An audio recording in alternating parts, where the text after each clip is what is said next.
Welcome to Insight, produced in partnership with Lakeland Public Television, serving north central Minnesota. Today we are chatting with Jason Edens of the Renewable Energy Alliance. Jason has generously agreed to share some of his experience with us. I'd like to thank you, Jason, for joining us today. Thank you for the opportunity. So let's talk about solar. Let's talk about converting light into energy. Let's talk about electricity. How does the Renewable Energy Alliance function within this area of the country? So the Renewable Energy Alliance is a nonprofit organization, and our mission is to fight energy poverty with solar power. So we are a licensed general and electrical contractor, but we are unique in the solar design build community in that our intention is actually to leverage the power of solar to address low-income energy poverty. So although we're based in north central Minnesota, we've actually developed a model that is nationally relevant, where we can actually address the challenges that our low-income communities face in terms of the cost of energy using a clean energy technology. Let's talk about the definition of energy poverty. It's such an interesting way of framing the question, and then as you frame the question, you actually are also framing your solution. So what is energy poverty? Well, that's a great question, because unless you live in energy poverty or unless you work for an agency that addresses energy poverty, you may never have heard of that term. But each and every heating season, when many of us are thinking whether we're going to ski at Breckenridge or Aspen, a lot of low-income families are wondering whether they can pay the health care bill or the heating bill, whether they can make the house payment or pay the energy bill. And quite frankly, in the most extreme cases, energy poverty can actually represent the heat or eat conundrum, an impossible choice. And in warmer climes, in desert environments, you have the opposite issue. Exactly. In the summer, you have temperatures rising to 100, up to 110, 120 degrees, and it is a health danger, and you are then faced with a similar issue. Do you air condition? Do you draw down your resources by keeping yourself in a reasonably cool state, or do you suffer the heat? And that can lead to deaths. It can lead to physical harm, particularly for the elderly, and particularly given the fact that many elderly live in southern climates. In places like Florida, a place like Arizona, you do have a death spike because people living in energy poverty just do not have the resources to cool themselves. So true. In fact, 1 in 8 Americans must choose between home energy and other basic needs. And that's really the definition of energy poverty. When families have to choose between home energy, be it cooling or heating, you're absolutely right. When families have to choose between home energy and other basic needs, families are living in energy poverty. And nearly 40 million Americans grapple with energy poverty each and every year. So when you think about a loved one, many of our friends and family and neighbors are struggling with energy poverty. And so fortunately for those families that are grappling with energy poverty, there is a federal safety net. It's something that people call energy assistance or heating assistance or fuel assistance.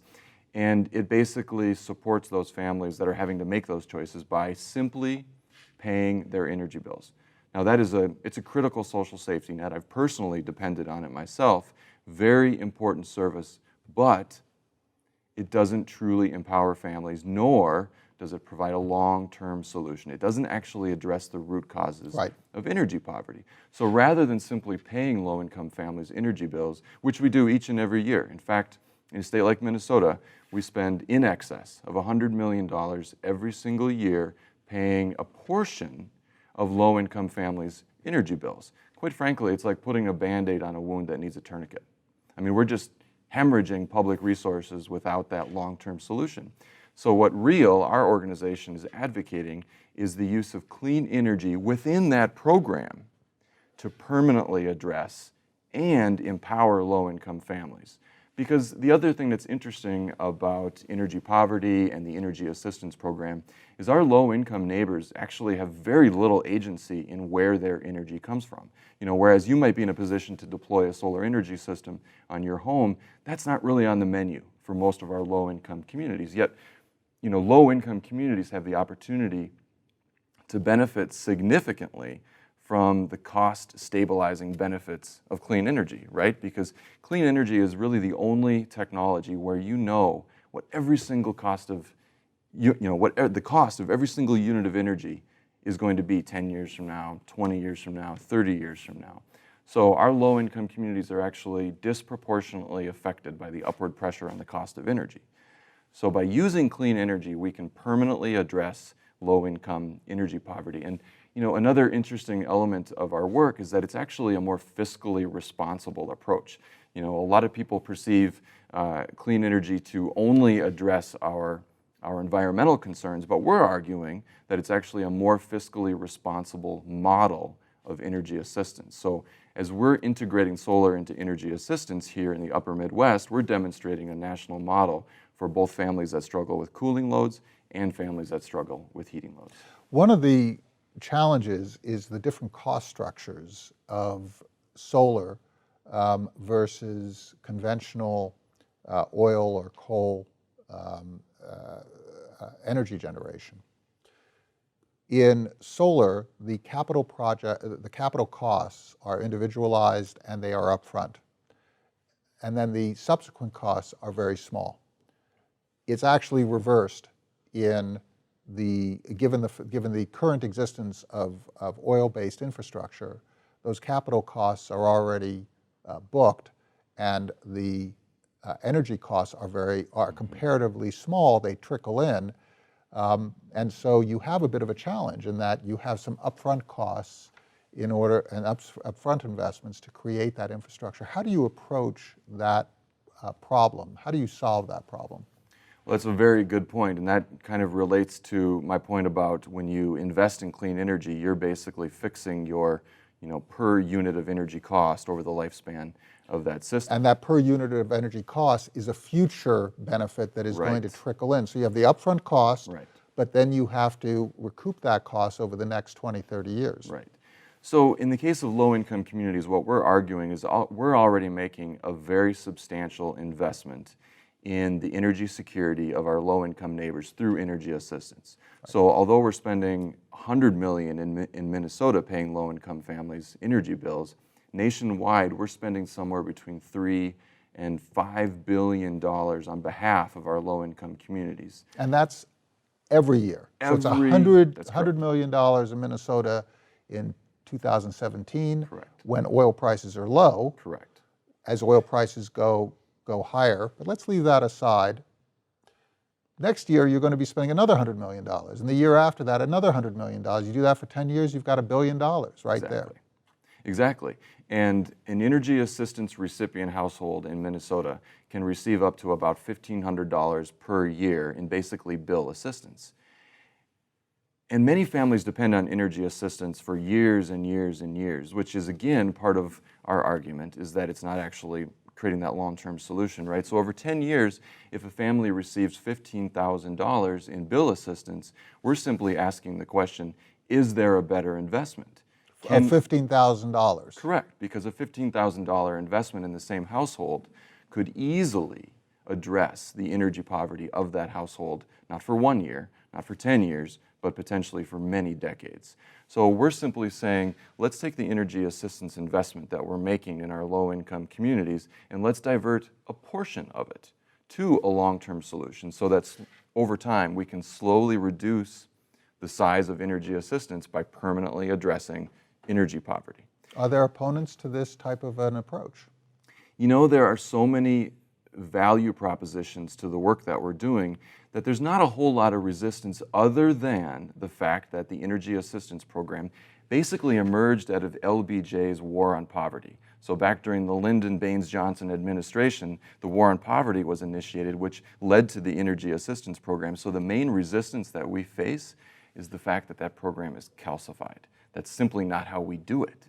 And so what we're trying to argue is that it's both environmentally appropriate, it's climate appropriate, it's more fiscally conservative, it empowers families. Families glean a sense of pride by knowing that they're providing for their own energy needs for their families. So there's not a lot of resistance other than the fact that it's not the status quo. We're a disruptor in this space. Instead of consuming resources every year,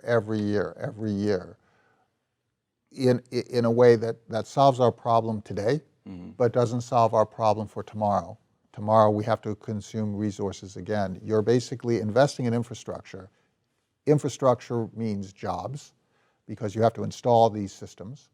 And tomorrow you don't have to consume the same level of resources for the same level of service. You can consume actually less resources for higher levels of service because of the power of solar, this idea of using the sun that shines to deliver a benefit to people on a sustainable basis. So too, the sun shines for everyone, and we're really trying to demonstrate that solar is actually a really powerful tool in the fight against poverty. And you know, another interesting element of energy assistance is that massive investment that we're making on behalf of our low-income families, it doesn't go to the low-income communities or the low-income families. When I received energy assistance, I didn't see the dollars. They certainly helped, and I'm certainly grateful, but they all went to utilities. So each and every year, we're literally sending $3 to $5 billion to gas utilities, electric utilities, and agencies like the International Monetary Fund have actually called out the Energy Assistance Program as yet another fossil fuel subsidy. So it really begs the question, is energy assistance providing or postponing a solution? In terms of your own constituency and your own funding base, translating those benefits into funding, how does that work? So funding has definitely been a challenge. What we're hoping to do is persuade decision makers that peeling off a small percentage of energy assistance on an annual basis to deploy solar on behalf of low-income communities simply makes more sense. Now, we have yet to accomplish that. So our organization has essentially been footing the bill for most of our deployments.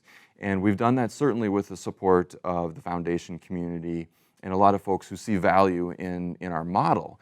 But the other thing that we've done is we realize that the nonprofit community cannot depend on contributed income exclusively. That's not a sustainable business model.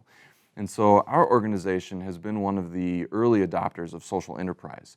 So our nonprofit organization actually is the sole owner of a subsidiary that does market rate solar design build. So for example, if you lived in our community and you were interested in a rooftop solar project, you could call our organization, and at market rate, we would deploy a system for you. And of course, we'd be competing with the solar industry and our peers in the solar industry. But by having a social enterprise, a subsidiary social enterprise, we're able to do exactly what we're advocating, which is to stand on our own 2 feet, to be independent. And so we're hoping that we can continue to keep the doors open and the lights on through social enterprise long enough to persuade policymakers that it's simply a better use of public dollars. And you know, something else that I think is really important to share is that there's a lot of rhetoric about making a transition to a clean energy economy, an economy that's based largely on clean energy. If we don't have mechanisms to ensure the participation of our low-income neighbors in that clean energy economy, that rhetoric is hollow. We cannot make a transition to a clean energy economy without including our low-income communities. Well, Jason Edens, thank you so much for sharing with us the work of the Renewable Energy Alliance. Thank you so much for your work on behalf of Minnesotans living in poverty, and thank you so much for your insights.